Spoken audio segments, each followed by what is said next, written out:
our daily Super Tuesday breakdown. Today, we're on to Maine, Vermont, Texas, and California. So I guess let's get Maine and Wide Vermont variety out of the there. way. Yeah, I know. Who's going to win Vermont, Krystal? I wonder. Sanders is currently forecasted to win with 99% chance by Nate Silver. Yes. So Elizabeth Warren, the second most likely winner, has 0.1% chance. Very different than the scene in her home state, by the way. No, I mean, there's not a lot of delegates there. 16 delegates possible. I guess the big question for Bernie is if he is able to actually win all of the delegates or only most of the delegates in Vermont. I think he'll win all the delegates. All right, so let's move on to Maine then. So Bernie Sanders is actually forecasted to win an average of 32% of the vote in Maine. But Biden actually does, there at a second chance. How many? I think it's got, 24 delegates. So again, kind of a low margin state. But the Northeast is good for Bernie and I think good for Biden as well. Yeah, I mean, Bernie has a 70% chance of winning there. Biden has like a 14% chance winning. It'd be pretty stunning if Biden was able to upset Bernie in that state. It's, it's close to Vermont. There's an affinity there, et cetera. So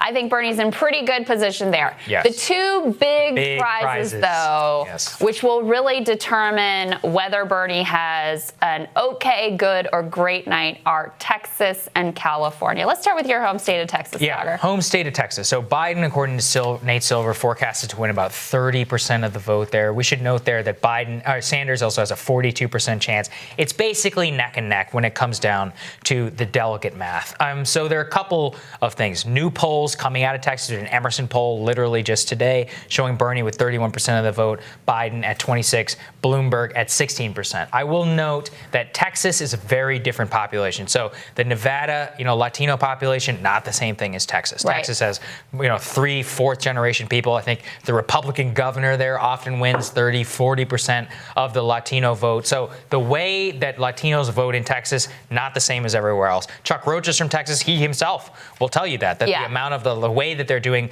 Latino advertising, outreach, and all of that is not fundamentally the same as it is across the rest of the state. So a little bit more of a conservative population. But that being said, the vote getting split between Biden and Bloomberg is a big deal. Bloomberg went all in on Texas, all across the airwaves. And noteworthy, he's the only other candidate who's really up in a significant way in Spanish language advertising the way that Bernie Sanders is. So I think that what will happen is the three-way split with Bloomberg, Biden, and Bernie all kind of splitting the delegates coming out from there. Not a very good outcome for Sanders. I do expect Biden to outperform his polls just a little bit because, like I said, Texas does have, it's essentially becoming a suburban state. Very friendly populations to people like Biden in the Austin suburbs, Dallas suburbs, and Houston, people who vote Democrat. Yeah, I think that if you're a Sanders supporter, Bernie winning Texas, period, is an excellent outcome. That was a very potentially tough state for him. Mm-hmm. Chuck and the team have invested a lot of resources. They have been on the ground there. They have been having those that outreach and those communications with voters for a long time. They've been working very hard to get the early vote in, where Texas does have a significant early vote. Yes, it's a different Latino population than Nevada, but I expect Bernie Sanders to do very, very well among Latinos there. Also, just an interesting note, we saw this poll come out that tested socialism versus capitalism among Democratic primary voters in Texas, and socialism was way more popular than capitalism. Same numbers supported socialism in Texas as did in California. It's kind of a surprise, but I think Sanders is in a good position to pull this off.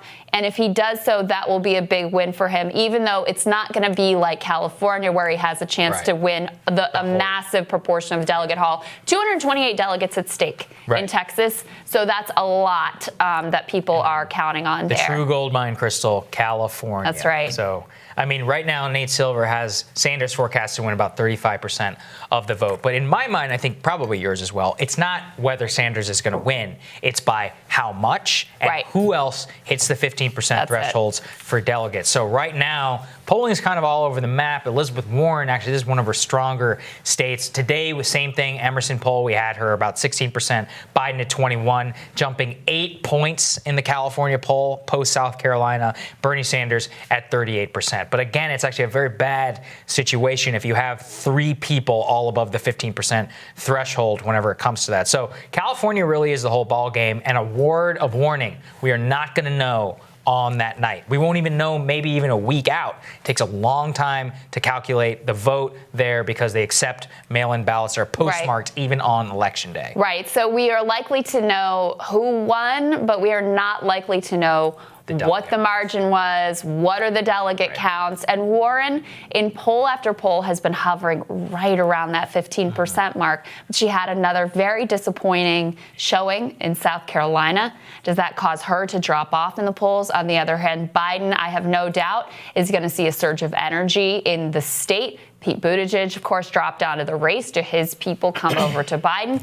This is another one, though, where Bernie Sanders' organizational advantage could be huge. We saw him in LA with like 20,000 people out there. On the other hand, New York Times reporting that Biden's East LA office is like padlocked shut. Right. They've done very little in the state. It's a very expensive state. They haven't had the money to do much in the state. So Biden is fully banking on just earned media, essentially coming out of momentum with South Carolina to be able to pull something off in this state. We'll see. I think he's awash in earned media right now, so that's not a bad place to be for him. For day of voters. Yes. Yeah. The other piece, though, is that California has a massive early vote. Yeah. So you've had something like 3 million ballots already cast, which don't take into effect the fact that Joe Biden has been resuscitated and has new signs of life post South Carolina. So a lot of factors at work there. Good state for Bernie Sanders. Fully expect him to win it. But the question is, how big is the margin and how many people get over 15%? Check out Steve Kornacki's tweets on this. He went through some of the delegate scenarios, which really make you realize 415 delegates at stake here in California. Makes you realize how much of the trajectory of this race is going to be determined by California. And I will say, the Sanders people saw this coming early and have invested a lot. Well, risers know. I mean, Chuck Roach has been on the show talking about California even when Iowa was going on, because what was happening on the day that Iowa started, California early ballots started getting cast. That's right. Yep. Hashtag risers knew. Don't forget to watch our Super Tuesday coverage tomorrow night. We're going to be live 9 p.m. We're going to have all the latest election results and analysis. Hit subscribe now so we can see you guys then.